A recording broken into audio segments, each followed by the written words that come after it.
আমার প্রিয় ও স্নেহের 2025 সালের নতুন বছরের পঞ্চম শ্রেণীর ছাত্রছাত্রী বন্ধুরা, আশা করি তোমার সবাই ভালো আছো। আজ আমরা যে বিষয়টি নিয়ে আলোচনা করব পঞ্চম শ্রেণীর থার্ড সেমেস্টার অর্থাৎ ফাইনাল পরীক্ষার আমাদের পরিবেশের কোশ্চেন পেপার নিয়ে। দেখো সরাসরি স্ক্রিনে তোমরা পঞ্চম শ্রেণীর থার্ড সেমেস্টার অর্থাৎ ফাইনাল পরীক্ষার আমাদের পরিবেশের কোশ্চেন পেপারটা দেখতে পাচ্ছ। ফুল মার্কস তোমাদের রয়েছে 50 আর সময় তোমাদের রয়েছে 2 ঘন্টা। একে দাগে রয়েছে সঠিক উত্তর বেছে নিয়ে লেখো যে কোনো 5টি প্রশ্নের মান 1 করে 1 × 5 = 5। সৌরজগতে যে গ্রহে জীব বাস করে তা হলো বুধ, মঙ্গল, বৃহস্পতি, পৃথিবী। পালতোলা নৌকা চলে জলশক্তিতে, বায়ু শক্তিতে, জোয়ার ভাটার শক্তিতে, ক খ উভয় শক্তিতে, বায়ু শক্তিতে। বিশ্ব বয়স্ক দিবস হলো 2রা অক্টোবর, 1লা অক্টোবর, 15ই জুন, 5ই সেপ্টেম্বর। 1লা অক্টোবর। মানুষের টানা রিক্সা কলকাতায় আসে 1914, 1941, 1947, 1900 সালে। পশ্চিমবঙ্গের প্রধান খনিজ সম্পদ হলো পেট্রোলিয়াম, ইউরেনিয়াম, কয়লা, তামা। কয়লা। নরম কাণ্ডের গাছ হলো কলা, নারকেল, শাল, বট। কলা। আজ সকাল 9টায় মুখ্য জ্বর হলে কাল মুখ্য জ্বর হতে পারে সকাল 10:30টায়, সকাল 9:52, রাত 10:18, রাত 10টায়, সকাল 9:52। 2 শূন্যস্থান পূরণ করো যে কোনো 5টি প্রশ্নের মান 1 করে 1 × 5 = 5। তালপাতায় লেখা বইগুলিকে ড্যাশ বলে পুঁথি। ড্যাশ হলো সকল শক্তির উৎস সূর্য। Save drive, save dash life. পরিবেশ বান্ধব একটি যান হলো সাইকেল।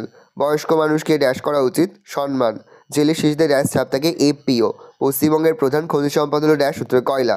তিন দাগে রয়েছে নিচের প্রশ্নগুলির এক কথায় উত্তর দাও যে কোনো 10টি প্রশ্নের মান 1 করে 1 × 10 = 10। পৃথিবীকে এক পাক ঘুরে আসতে চাঁদের কত সময় লাগে? 19.5 দিন। কোন নদীকে কেন্দ্র করে ডিভিসি গঠিত হয়? দামোদর। কেরোসিন কি থেকে হয়? পেট্রোলিয়াম। বিশ্ব বয়স্ক দিবস কবে পালিত হয়? 1লা অক্টোবর। শিশুদের লেখাপড়ার অধিকার আইন কত বছর বয়স পর্যন্ত? 14 বছর। মুখ্য জ্বর এবং গৌণ জোয়ারের মাঝে কি হয়? ভাটা। টারবাইনের কাজ কি? বিদ্যুৎ উৎপাদন করা। একটি জলবিদ্যুৎ কেন্দ্রের নাম লেখো। ভুটানের ঝালং। পথের পাশে সিনেমাটি কে বানিয়েছে? সত্যজিৎ রায়। তালপাতা লেখা বইগুলোকে কী বলে? পুঁথি। কোন রাসায়নিক পদার্থ জল শোধনে সাহায্য করে? Calcium permanganate.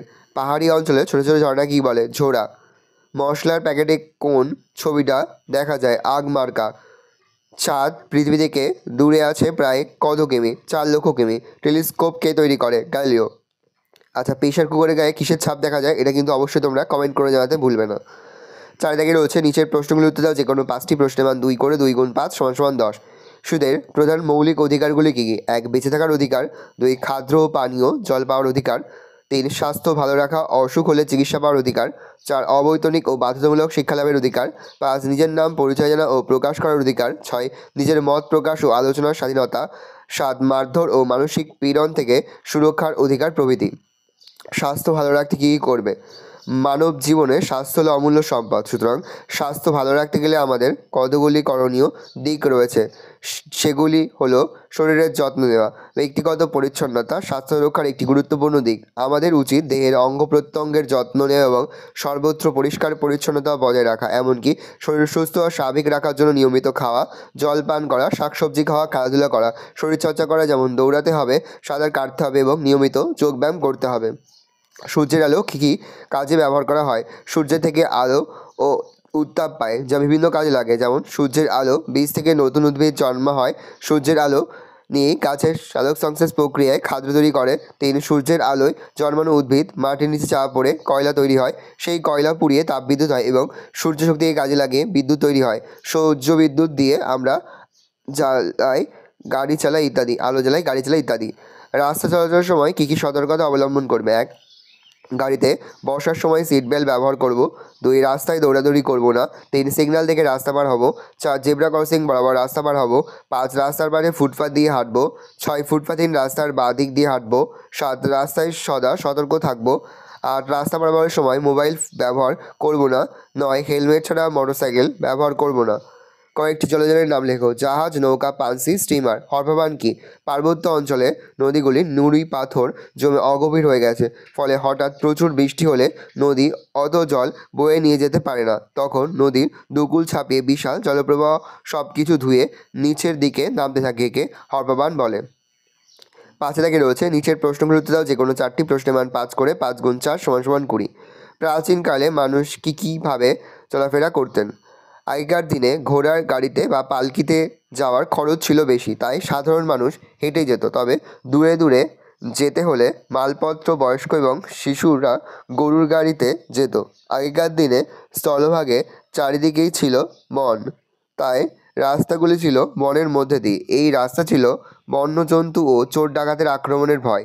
এই ভয় নদীপথে তেমন ছিল না বলেই নদীপথ ছিল নিরাপদ। আবহাওয়ার খবর কিভাবে পাওয়া যায়? বন্যপ্রাণী সুরক্ষার প্রয়োজন কেন? আবহাওয়ার পূর্বাভাস টেলিভিশন, খবরের কাগজ, রেডিও, ইন্টারনেট প্রভৃতি থেকে জানা যায়। বন্যপ্রাণী সুরক্ষার প্রয়োজন কেন? বন্যপ্রাণী না বাঁচলে বন থাকবে না, আর বন না থাকলে অনাবৃষ্টি, অতিবৃষ্টি, বায়ুদূষণ ইত্যাদি নানারকম সমস্যায় আমরা ভুগতে থাকবো। তাই বন্যপ্রাণী সুরক্ষা প্রয়োজন।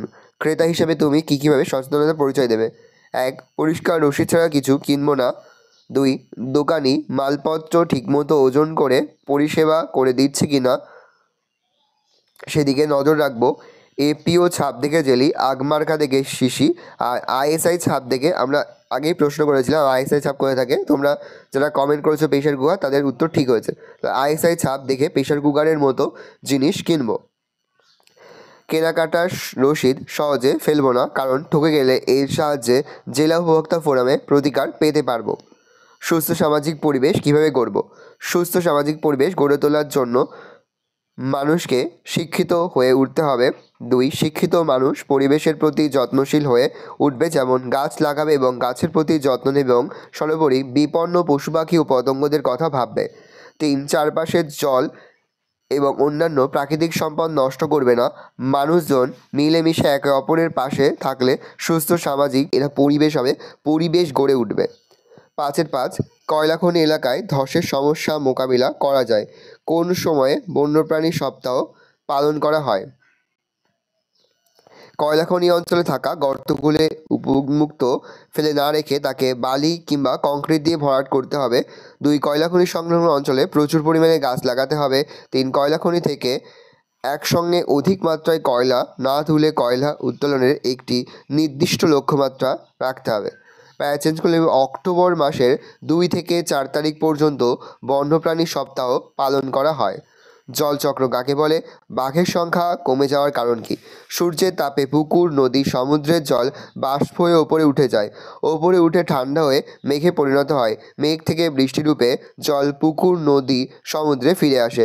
সূর্যের তাপে আবার পাহাড়ের মাথায় সঞ্চিত বরফ গলে জল এবং পরে বাষ্প হয়ে ওপরে উঠে যায়। এইভাবে জল কখনো মেঘ, কখনো বৃষ্টি, আবার কখনো বরফরূপে আকাশ আর পৃথিবীর মধ্যে ক্রমাগত ঘুরে চলছে। একে জলচক্র বলে।